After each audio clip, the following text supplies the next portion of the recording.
So Ryan is here. He's going to talk about kind of what his world looks like, specifically at Dolly, maybe just also past experience. But as always, if you have questions, feel free to ask them. He's a great resource. I'll actually let him do a self-introduction, but before that, let's just welcome him to class.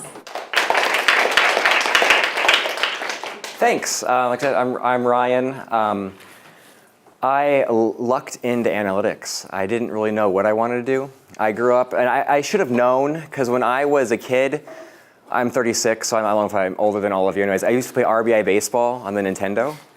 And so I was mad. I loved to play the Angels team, and the players never match up with the stats, and so I used to keep track. And I had my dad show me how to use like Lotus 1, 2, 3 notes, and I kept stacks like over a whole summer. I think I played probably 40 hours a week of baseball. But anyways, I did this. I went to college for a year. Then I was like, I don't like school. So I was a missionary in Jamaica for a couple of years, and I came back, and I was like, I still don't like school. So I just started working. And so I'm a college dropout. I never went back to school. But I ended up at Pemco Insurance in town, and I was like temping. And their project management offices, and they're like, well, you know Excel, could you maybe like manage this thing that has like a SQL backend? I was like, yeah, sure. And so I started teaching myself. And then I really took to it because, again, I love numbers. I liked math. I just didn't like homework. And like I'm more of a real world application guy. And so I did that. And then just one thing, then I went to this life insurance brokerage at a couple call centers. It was owned by a life insurance carrier. Then I went to a technology company downtown, White Pages. They do like, identification type stuff. And now from there I left and went to Dolly, which is, I don't know, kind of like Uber/Lyft for moving / truck and muscle. I'm not sure if any of you have used it or know someone who's used it. I hope it went okay. Yeah. Awesome. Good. It's expensive though. It can be, yeah, no, because we have to pay people a living wage to do it. Yeah, and that's where I have been the last 2.5 years. And so, because Jennifer asked me to talk about reporting, and just as a warning, I am in analytics, so I'm not very good at extemporaneous talking. You'll probably hear or see lots of bad jokes.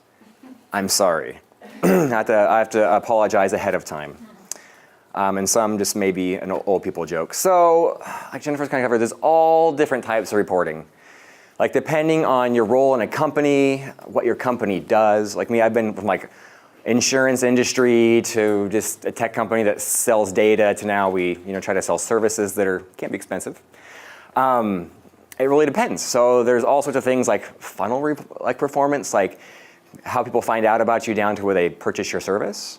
And so there's like top of the funnel, more kind of awareness, what kind of traffic you're driving, what sources, like a lot of what Jennifer was going through, it looked like in Google Analytics. Like middle of the funnel, like how are they doing once they find you, where are they going, what kind of paths are they following in your site. And then bottom of the funnel, once they get into your service and the buying process, where's the fall offs, where those different things, and again, like this top to bottom full funnel. And then there's awareness, like where your traffic's coming from, what's your social media footprint. These are all those, I was just thinking through all the different reports I kind of manage and talk to people. And like if you have a call center, like your inbound calls, there's those click to call campaigns, and so you can have different numbers that apply to different campaigns. There's different discount codes you can put on different, like kind of offline media, more awareness, like radio, TV, that are a lot harder to track. Because as from a work standpoint, I love online marketing because it's really easy to track. And you can tell exactly where it came from, but unfortunately the whole world can't turn on that. And then of course there's channel performance. So whether it's again like radio, podcast, Facebook, whatever, like how much does it cost to acquire, you tell me, a click, an install, a registration, a purchase, or did someone actually get a price quote, then they don't convert. The revenue performance of those people you've acquired, because different sources, the people usually kind of have a different profile of who uses those. Like for us, it's interesting, it's not really a channel, it's more of a device they use, but like iOS users are awesome for us, they're half of our customers. And Android converts a lot lower, Android users, and we also have a web platform, and they're kind of between the two. But like iOS, it makes sense. It is less expensive than a moving company to use Dolly, but it's not cheap either. And so people with disposable income make sense for us, like those sorts of things. How long it takes to get your money back from what you've invested. And again, that depends, and it depends a lot on how often do they repeat, how often do they refer a friend? Those sorts of referral mechanisms. So you can, you spent $50 to acquire someone on Facebook, but then they told their 3 friends about it. And so you usually totally all that far. So actually it made sense, even though there might have been more than you wanted to pay $50 to acquire someone. And then, you just return on investment. And there's different set periods for this. We generally look at 90 days, 1 year, and 3 years. I think 1 year and 3 years is more or less because we are a startup, and so we talk to venture capital firms, and that's what they generally speak in, is 1 and 3 year returns and what that looks like. Like your ratio of how much money did you make divided by how much money you spent. And then also we look at different content pieces. We try to be active on social media, so there are different posts. How do they do? We have a blog. Which blog posts do best? Why do we think that's the case? All those sorts of things. And then customer lifecycle performance, which is gibberish, but it really means once you get a customer or someone who registers so you are able to contact them again, we have different campaigns to annoy them until they buy our products. And so we have emails, we have push notifications in the app. If we have someone's Facebook ID, we might bug on Facebook if we think they're a really good prospect, all those sorts of things. You try to manage that and see how far can you push it until people unsubscribe and hate you versus actually using you. And so those are all those things. But before I go into some examples of that, I just kind of wanted to tell everyone, don't be a Jon Snow. Reports don't matter, data doesn't matter, at least without understanding an intent. If you just look at a report and go to a company and you don't know what it means, you know nothing. You know nothing. You don't know why. And so ignorance in business and for Jon Snow, not watching his back, it leads to death. But we don't have a red priestess around to resurrect us in business. You lose a bunch of money, you get let go. You work for an agency that works for a company, you lose a bunch of money, you get let go, and you have to move on to the next one. And so before you even get to reports, hopefully you define what you're trying to measure. What's the question you're trying to answer? Why does it matter? And then once you've figured out what your question is, how do you measure it? Do you have the right tools in place to measure it? If not, what's the best approximation you can get? How can you define that? And then once you get all that lovely data, and hopefully it's correct, and it means what you think it means, you analyze it. You try to gain insights. Then you use those insights to improve, to make changes. And then you control those changes to hopefully sustain those. And then this is a virtuous cycle. Hopefully, ideally, right? You just do these things over and over again. You improve, or the ground's just underneath you, and so you make an improvement, it changes, what happened? And then you at least get back to where you were. So first, from my world at Dolly, again, define what questions are you trying to answer? And so if you don't know what the question the report is trying to answer or the data is trying to answer, again, you know nothing. You will know worse than nothing. You think you know something and you'll act incorrectly. And so kind of from my standpoint, what we talk about a lot is which channel is the most profitable. So again, which customers from which marketing tactics work the best. Does that change over time? Because in our business, we don't exclusively follow this, but we follow the moving business. There's a seasonality, a cycle to the year. So in the summer, that's when we're the busiest. That's when people have the most apartment moves. And it's really funny because we started in Chicago. And Chicago has a strange ordinance law where your lease always ends on the end of the month and starts on the first of the month. So it is bananas on the last day of the month and the first day of the month in Chicago and leading up to that because everyone needs to move on that day. And so we have a lot of people who just again, it was please, I can't find a moving service. I'm stuck. My friends bailed on me. Help. And that's a hard thing to manage. But, so we know we can spend a lot more the week leading up to the end of the month in the summer, because that's when people move the most. And then in the winter, we have a lot of partners. We just do deliveries from stores. And so there's a lot around Black Friday and leading up to Christmas because people try to buy furniture for their home for people coming to visit, oh crap, I need something for this person to sleep on in my house. We do Christmas tree deliveries on Christmas with Lowe's. We partner with them, so that's a pretty busy time. And then this part of the year is pretty busy too because there's a President's Day sales at furniture stores, and then people start getting their tax refunds. And so they oftentimes use those to buy larger things. And again, just on top of how they're performing, which channel is driving the majority of my revenue and profit? And again, does that change over time? How does it matter? And you kind of look at it at all these different levels of detail. You look like a high level so you can kind of see the cyclicality throughout the year. And then you also look within a month. How does it matter? Is there a time of, especially for online sources like AdWords, like is there a time of day we should be bidding? So like Monday to Friday, the mornings stink. Those leads never convert, but in the evening they do, or in the weekends, or don't do it on Sunday because no one's looking, all those sorts of things.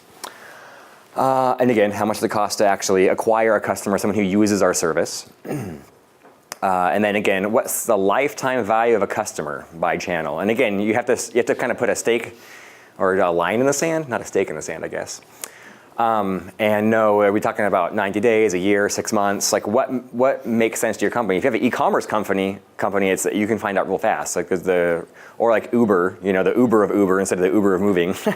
Like us, it's like the frequency of use is so high, but people don't really need a friend with a truck except maybe 3 or 4 times a year the most. And okay, and so we love people who refer us. And so what are the attributes of a customer that have that high referral rate? And so we, get data, as much demographic data as we can from Facebook, and Twitter has a pretty good API you can hit against, and MailChimp, who we use for our emailing, they have decent predictive. And you kind of munge all these things together and get a decent idea, like, okay, and that helps you kind of target. And also AdWords and GA has a pretty good idea, and we feed events back into there. And again, like, what are the common paths people take on the website and in our app? Because you can use us on the website or the app, purchase, like, what does that look like? How do they get to us?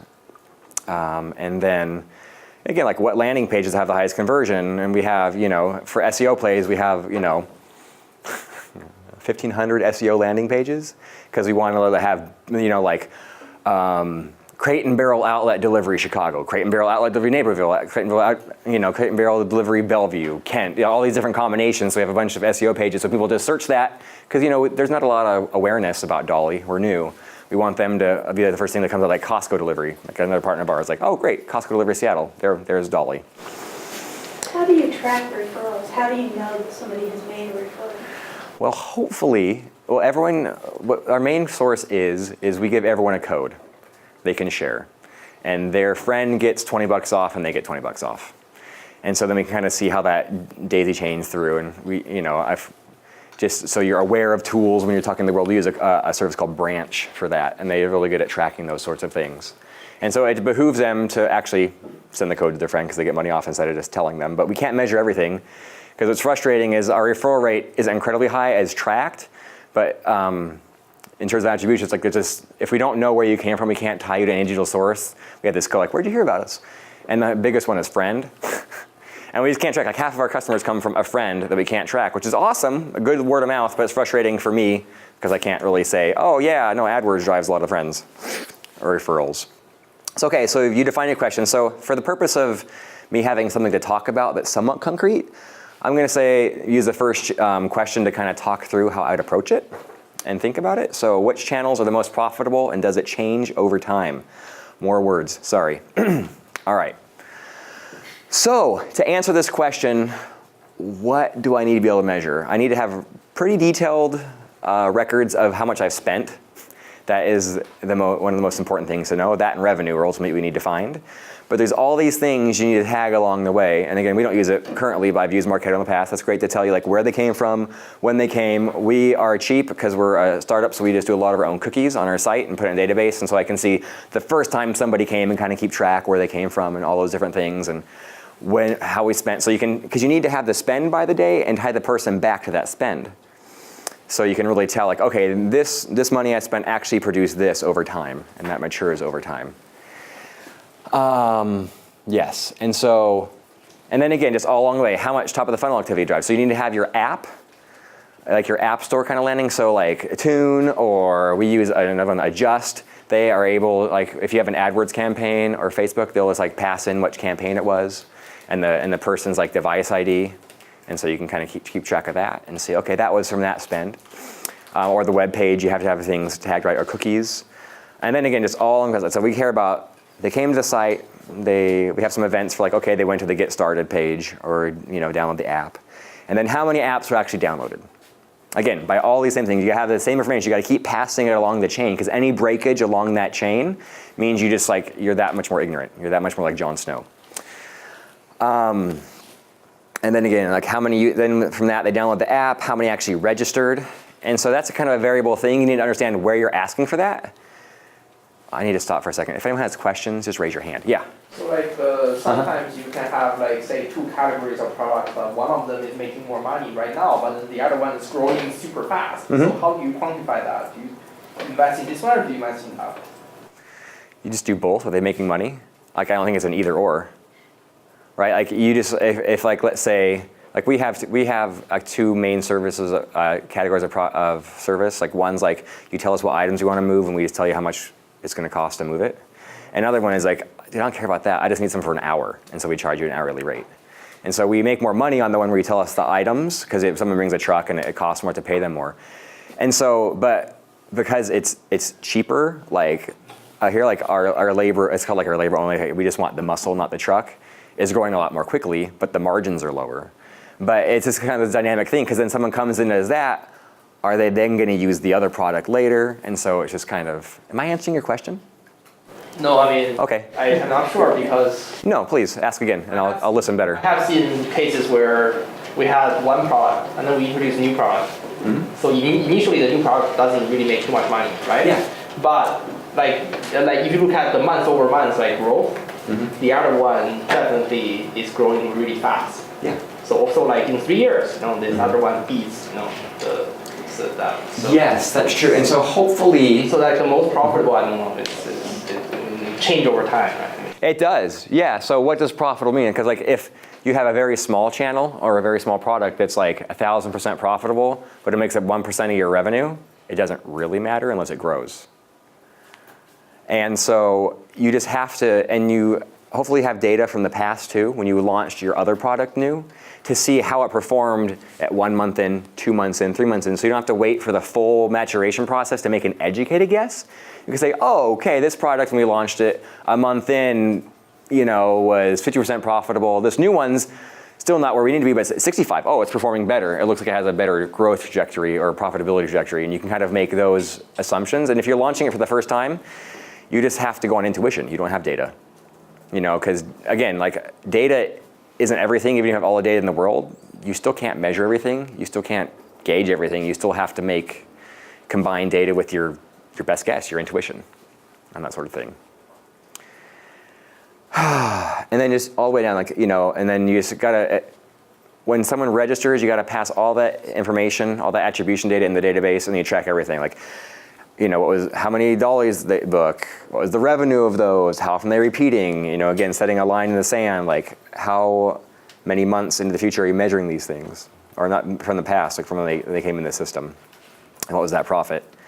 And so, sorry, bad joke coming up. But it's like, so you have all that data, what does it all mean? Like, what does it mean? Like, if you just have a bunch of data and so what? And so hopefully, since you were there or at least understand why the question that's being asked and why it's important and how you're collecting the data, or at least what you're measuring, that this event in Google means this button was clicked, or this page was accessed, or this conversion means this, then you can actually do something with it. And so, yeah, so like some channels that are interesting for us is like radio is a longer term investment because it takes much longer for a user to become a customer. So you have to think about your tactics too, because you can't really compare radio to AdWords, because AdWords, when someone goes in AdWords, they're typing in moving search, like they know what they're looking for. They're further down the funnel, their intent is a lot higher. But if we get someone on radio, they might need to move for 6 months. Yes? How are you tracking performance with radio? Discount codes, not very well. Yeah, if I have a specific, like if we're running in Chicago, like a radio spot in San Diego, it's like, use Dolly 10 SD for $10 off or 10% off, and then you just tie that back. And then there's another kind of tricky part where you try not to run, when you're testing at least, radio or TV everywhere at once, because these things work in tandem. So for radio, we want to run that and then see how it impacts our other channels, because there's like this halo effect. Like more people is like Dolly's in the air, so they might like search for Dolly but forget the discount code. And so come through, so you kind of see, so you can measure directly, hopefully, because they use Radio 10 SD for the 10% off for San Diego. But then also you see, oh look, during this time frame or the set time after when we ran it, our acquisition costs went down for everything else in that market too. Or organic went up quite a bit. And we also in the Hear About put radio in there too if we're running in a market, so we can tell, they can say, oh, I didn't use the code, but I heard you about you in radio. So we'll count them as well. Yeah, please. Do you account for like sites that are re-showing all of your discount codes? Like I can search and say, I want to find a Dolly discount code. Yeah, I use those sites all the time. Yeah, we do, but we rotate our codes quite often. But we do, we keep track of the referral site, the refer, and we can see if dealer or whatever coupon ones come up. Because we had one we put out on Twitter forever ago and forgot about. And we were looking and we're like, oh my gosh, Someone used it and I'm like, yeah. how the heck did you get that? And then I just realized I had never turned it off so 2 years ago. Yeah, when that happened, then we just put expiration dates on our codes and learned and moved on and said, oh well, we gave away a bunch of money, that's all right. Because you can't do anything about it. And again, AdWords, when we launched a market, this last quarter we launched in Boston, Philly, and Portland, Oregon. And so AdWords is really effective, again, because people are further down the funnel. But if no one knows about you, no one's going to search for you. And our relevance is low in those markets because Google cares not about just who pays the most money for an ad, but is your ad actually providing value? So how much time are people spending on your site? So it's hard. We have to pay a lot of money for AdWords ads in new markets. And so you kind of learn oh look at this data. AdWords is great, it's really efficient, but I just can't get any volume no matter how much I bid.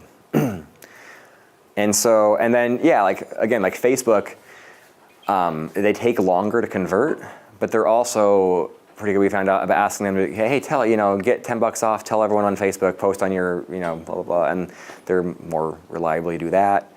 And so if you take into account all the referrals they generate, then Facebook makes sense. Or it's different because you can, there's two things. We can prospect on Facebook. We don't know anything about you, but we know what our customers look like.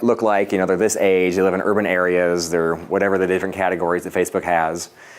And we can say, we want to show ads to these people. And also we keep track of everyone who's been to our app and been to our website, and we retarget them as well. And so retargeting on Facebook works really, really well.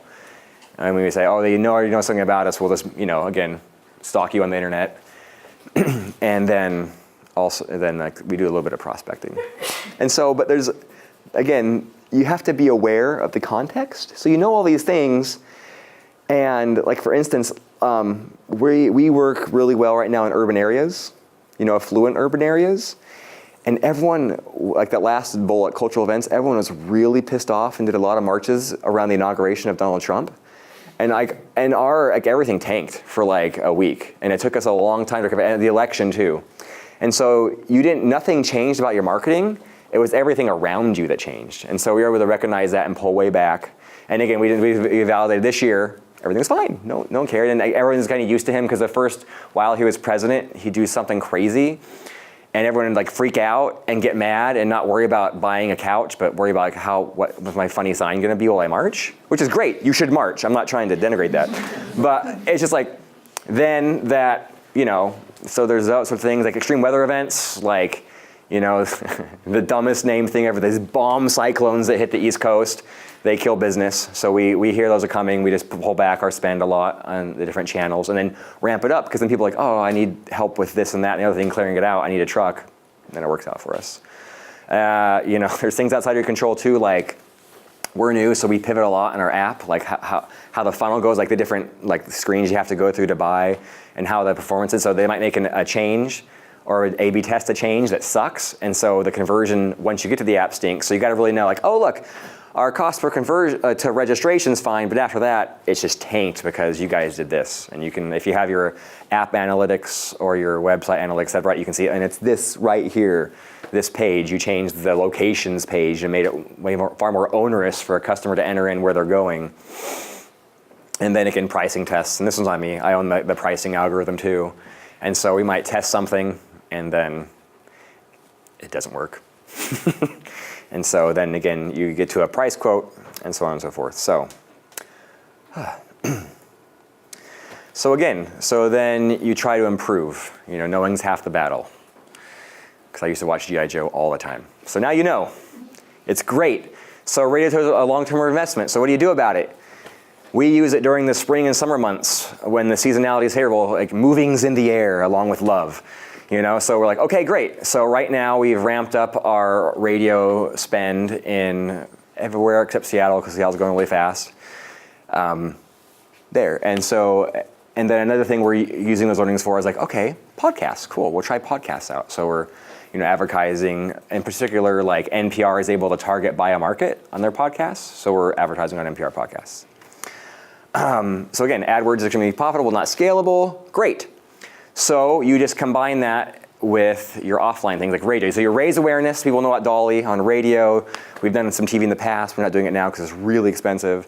Or podcast. So then you make sure your keywords in AdWords, you have all your brand terms like Dolly moving, Dolly this, Dolly that. So when people search for Dolly, your ad shows up. You can be right in the first position because there's a lot of relevance there. If people are looking for Dolly, we don't have to pay as much for those because like, oh yeah, it works out.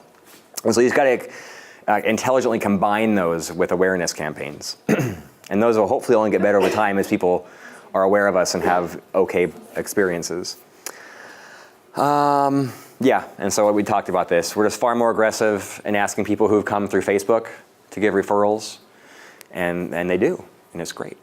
And then we also have a larger tolerance for the return on investment taking a bit longer, because they take longer to convert, but then once they do, they refer their friends, and it works out in the end. So if you look at your 3-year ROI, or even a year, it looks a lot better than your 90-day ROI for them. And so then the last thing of the DMEAC, which sounds like a, I don't know, like Dungeons and Dragons character, is control. So you have to be able to see that your improvements are sustainable. And so the changes, these actions you decide to take, you need to test them if you can. A/B test if you can. For us, we don't have enough volume to like multivariate test like ABCD, so we just go, AB, 20% of a test. And you also need to keep in mind that all of the tools that give you statistical confidence are garbage. You need to use, like they tell you mathematically this is statistically significant after like 10 conversions. You need to go, like we had this whole cycle with a month on like month end. You need to have to be statistically significant after a long enough period it makes sense for your business. Because even Google, they would, if they made some change to their like search landing page, they would know statistically relevant right away because they have like 1 billion page views on 20% after a few days, but there might be seasonality and cyclicality to that as well. And then you just need to control it, and then you just do it over and over and over and over again. And so, again, we're cheap, so we live in Excel because it's free. And so like, the reports I give to marketing are just like our weekly spend, and our CAC is client acquisition cost or customer acquisition cost. Over time, we have the gray line, which is actually, and then 90 days is kind of where we cut it off. So that's the projection based on past performance, how many jobs or dollies were completed, and then just kind of like, instead of tying it back to spend, like this week, how many new customers there were by market, by week, and by month. And then this detailed view, which on this tiny screen, you're not gonna be able to see anything, I'm sorry, is you have like evergreen or like channels we know that work, and then testing channels, like we're testing on this, I don't know if I'm gonna use like Nextdoor, it's like a good neighborhood social network, like our spend, the registrations, and the cost per that, and how many dollies were created, how many we actually fulfilled, how many were for new customers, the cost, the revenue, the profit, the return on ad spend, or the return on investment.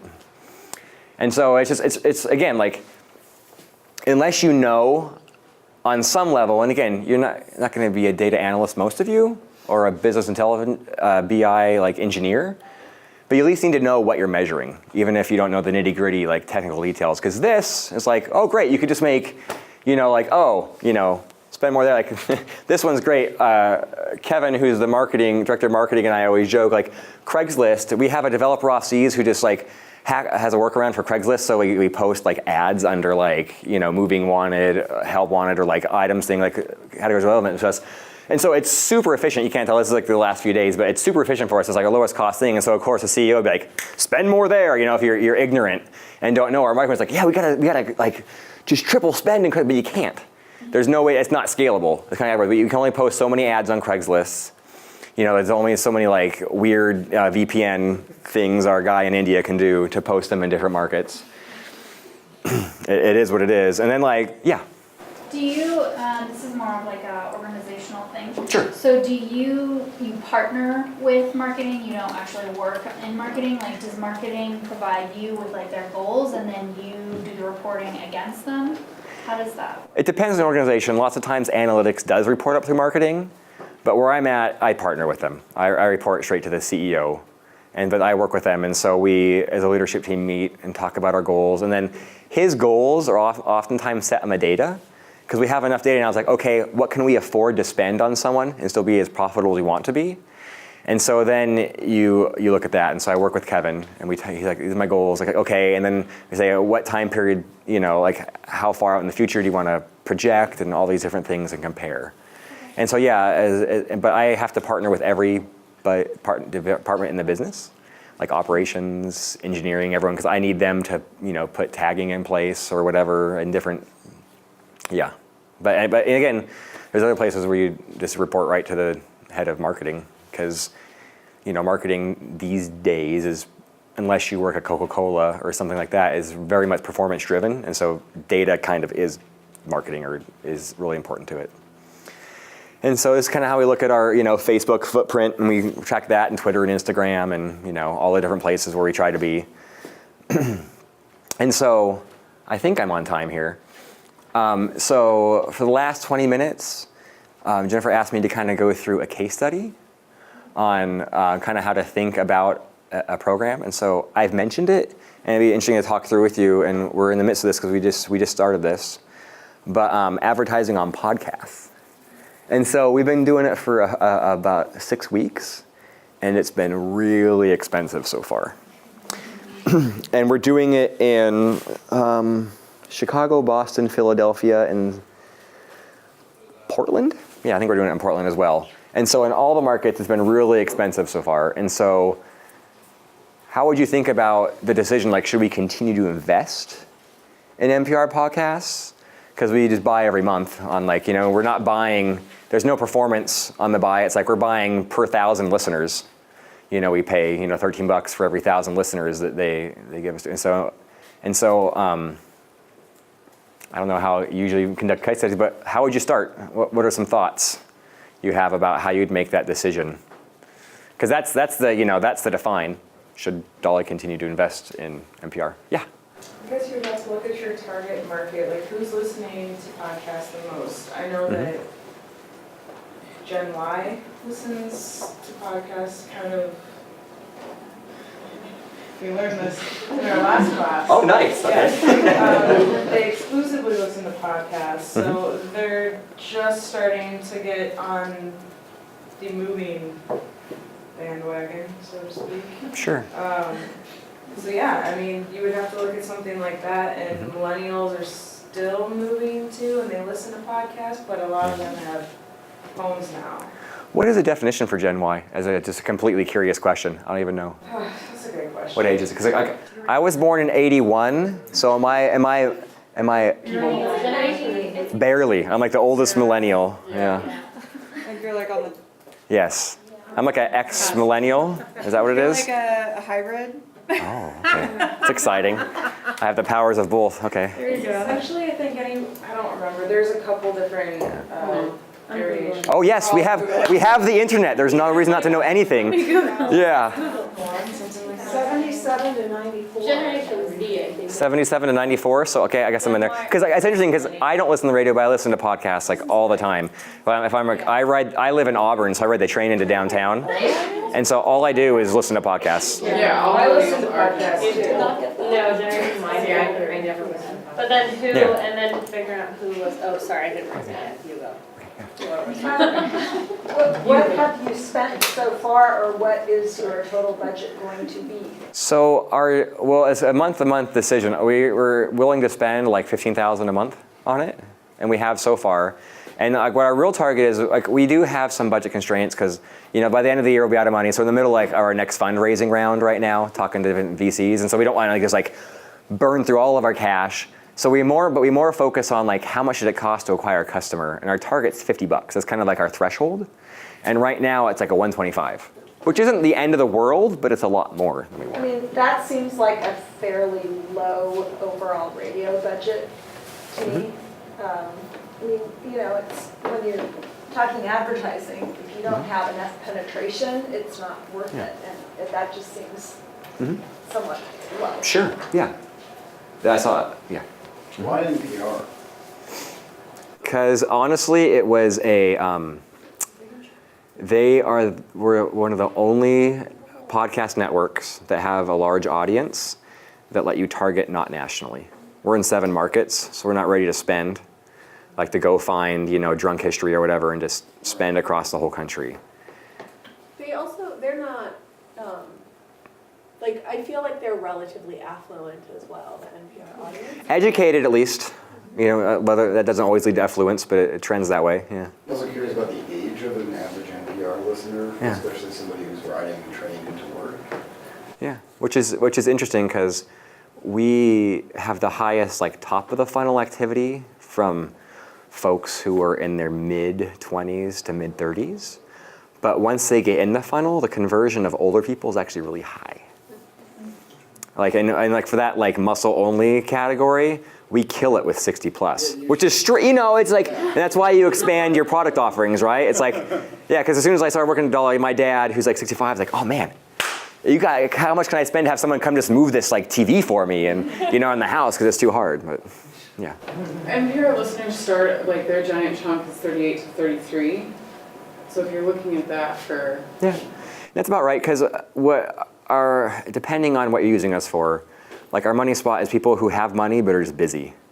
And people in that age range either have young kids and both are working or you're working, generally, working on your career. Yeah.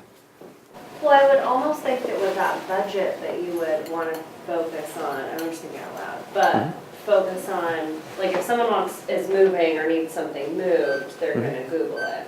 I mean, it's good to have brand awareness, but I would almost think that you would want to put your money towards search engine optimization. We would love to, but we can't scale it because not enough people we're not relevant enough. People see our ad. If we let's say we're in Chicago and Lloyd's moving service bids $10 for a click, but they have more history there. And then someone sees Dolly and they never click on us. Eventually Google's going to stop showing us as much unless we pay $20, $30. And so this is why it's kind of a tandem thing in the past with the radio, where we do a radio and so we're more in the ether or in the water. Yeah. Are you going to choose which podcasts and which episodes? Can you be that granular, or do you just here's some money? We could, but right now we don't know. You can make some educated guesses, but we'd rather just collect some data and find out which podcasts work better. So we have a bunch of different discount You're able codes. to see peaks and valleys of when. Okay. Yeah. And this you're tracking with discount codes? Discount codes, but also they give they are. We can also kind of make some guesses because they're pretty useless, but we did make a vanity URL dolly.com/NPR. And so you can see by market the traffic there. But again, most people are pretty savvy to listen to podcasts. Scrap that /NPR, let's go to dolly.com, so. So you said that you have a space for people to say, how did you hear about it? Yeah, we have podcasts as well in there. Okay. Do they do pop-ups in the mobile? I watch podcasts on my phone. So is there a pop-up ad that comes up? No, it's just the standard guy whose voice you always hear. Dolly is a Uber for moving app, or whatever. But I hear those a lot. You can skip them, which is weird. Can you tell how many times people skip your ad? No, podcast analytics are garbage. No sort of Apple the Apple App Store is starting to give you some, how far they listened, but otherwise you can just tell downloads or listens. That's what's hard about podcasts, Would you consider concentrating instead of in all your 7 markets, concentrating on your 3 most promising markets? Yeah, we did do that. Chicago's our biggest market, but it's not growing as fast. So we're doing there. Boston and Philadelphia are brand new. So we're we should test this there, and so is Portland. So we're not running them in Denver, San Diego, or Seattle. And again, we could be more concentrated. We did make a choice to not run it everywhere, so you can, it's not an A/B test, but you can get more inference out of it. Yeah. Well, Philadelphia is a really good market. I live there, and a lot of people don't have cars. Yeah. Because it's too expensive to insure a car in Philadelphia. So that's a market I know that people will use for things like, oh, I just bought a TV, and I have no way to move it. Yeah, and that's honestly why we chose it. Yeah. Like looking at the demographics, and especially like the south side of downtown where more of the affluent tech workers live. Yeah. Just thinking about people moving, what does the Boston and Philadelphia and Chicago and Portland and the other ones that you have, those are already relatively established affluent spots though, right? There's not much of an influx. Because there's a number of Midwest cities that I'm thinking of that are like trying to become new hubs of. Yeah, and we do a lot of just like condo and like loft moves. Like we have a thing like you have a loft like 700 square feet, just send us a picture. We'll move the whole thing for X number of dollars. And so we just get a lot of lease turnovers rather than like a house. We're not built. If you have a house, that's too much stuff. We have pickup trucks. We're not a moving company because there's also lots of regulations in each state. Because we're already operating in a gray area just because there are no regulations for a company like ours. And we're actually kind of going through everything with that in the state of Washington right now.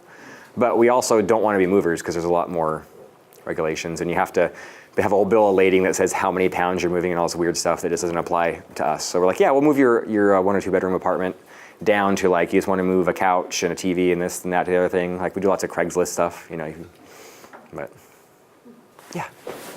I did have a couple thoughts. Yeah, please. You mentioned the discount codes and the vanity URL. Can you link the two together? Like go to dolly.com/NPR for your unique San Diego discount code? We could. We just didn't have the engineering resources because we're running lean. So we kind of made a choice. And and every time someone comes to our site or goes and downloads our app, we do collect their device ID. So we're able to do some back end like, oh, okay, this device showed up here doing this and that and the other thing. So we assume like if a device showed up on a website and then, like a few weeks later, just download the app, like, oh, okay, and they went to Vanity, okay, and but they never use a discount code and said they were referred by a friend, we could still say, okay, well, one of the touch points was the NPR, because we have this device, they went to the Vanity URL, and they may have talked to a friend later about it, but we can say, okay, because part of attribution isn't just like, what's the last channel someone came through, at least when I investigate a company and my money, I'm super cheap, so I'm careful and make sure I'm not gonna get ripped off, so I have a bunch of different touch points. But, yeah. Have you, or Dolly, ever considered doing like, I don't know how you would call it, like pop-up or satellite locations for a month or something? Like let's say university move-ins and move-outs. We have tried that in Chicago, but not here, and it wasn't like super successful. But we do a lot of those for like different partners, like different stores. Like we'll have an event, and so we'll set up a tent, a little tent outside, like, hey, we're Dolly. Like we do that, because we launched with Lowe's in Chicago last year, and so we were outside doing a lot of education about that because it's just different, and it's and a challenge for us with that is like a lot of other where we're not integrated into the buying experience at a retail location. You still have to download the app or go to the website, which is annoying. You just want to be like, hey, just schedule it for me. You have my credit card number, and so like we're working on that sort of thing. Right. Well, I am from Ann Arbor, Michigan area, and there would be a huge market there. I worked in like student housing and stuff. Yeah. There's a lot of money, and they don't want to move their own stuff. Yeah. And one thing that we're working on with that is before we launch that as a product, we really want to have a partnership with storage locations so we can just say, hey, great, we'll do it, we'll put it in storage for you, and we'll bring it back wherever you want. Here's the price. And so. There's many of those around too. Yeah, there are a ton. Or get rid of mattresses. Hmm? Or get rid of mattresses. Yeah, that's funny. Speaking of like content, our two most, the two blog posts that drive the most traffic is how to get rid of an old mattress, because donation places don't like them because they've been used probably, and another one is like how to use across the country using Amtrak, because if you use the train it's super cheap. Those are the two random ones that like that, and the refrigerator is like a distant third, then everything else is like kind of burbles and doesn't do a lot. But yeah, mattresses are a pain.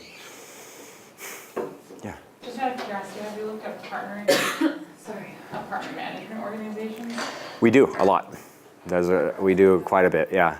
Benefit or whatnot? Oh, it's on your list, great. Yeah, no, we haven't done it that far.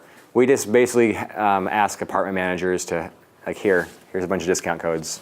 You know, if you know someone's moving, to say, hey, here you go, use this. Kind of like, I mean, maybe some of the like newer, more technologically savvy like apartment organizations or whatnot. Like, here's the log into your, use your portal to pay your rent, blah blah blah. And there's like discounts for furniture rentals to rent apartment here furniture. Yeah, I haven't lived in an apartment for a long time. That's a good idea. I'll have to find out who those are. I'll pass it along to like our partner team that sets those things up. Yeah. You said that most of your customers use iOS browsers? Just the phone, the app. Oh, just that. Yeah, no, Chrome's the main browser. Okay. Yeah. Why not just advertise on the iTunes podcast? I'm not sure we can target that way. I think NPR records their podcasts and their voiceovers and then just distributes it to every place, from Stitcher to iTunes to Google Play or wherever else. Did you have a question? Oh, I was just thinking, like, I work for Redfin, potentially partnering with Redfin, because in We've a tried couple, really hard. well, they just launched in Los Angeles and Chicago a 2% listing fee, so where essentially they'll fix up your house and take care of everything for you, including moving, if it's part of it too. Sure. But it's only in certain markets, I thought maybe. Yeah, no, definitely Chicago. We're not in LA yet. But yeah, that makes sense. Like the fixing up part, we match really well. Yep, and then moving as well. Cool. Yeah, thanks for the tip. I like that. Yeah. So for the case study, I mean, have you, this feels obvious, but like, have you already seen how much conversion you've gotten and what? Yeah. Is it worth, I mean, it's like, is it worth it to keep doing it? Like, are you making more money than you're spending? Like, is the risk? No, if you were just to go blindly on what's going on now, even like the cost per registration, it's really high. But we just think it's more of an awareness play, and we're just going to have faith and run it for a few more months and just see how it works out.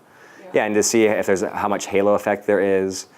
And so we can see how many listeners we're getting by, because then like NPR sends you an actual, like we give them a budget and they say, okay, we're able to spend this much of your budget. So you say, okay, that divided by 13 times 1,000 is how many listeners heard us, at least.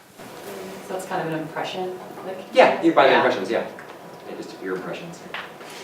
So as you collected your like data on people who converted, could you then see like those are obviously like productive, leads? Can you see if like there's a commonality between them and then maybe pursue those segments? Yeah, no, that's definitely what we're doing, collecting data to find out who does convert and then how does that fit into everything else, and can we use that to then inform our marketing in other channels too? Because this is like a brand new channel, so hopefully we're addressing a new audience, or at least a somewhat new audience, or hitting people more often, and so that's the idea.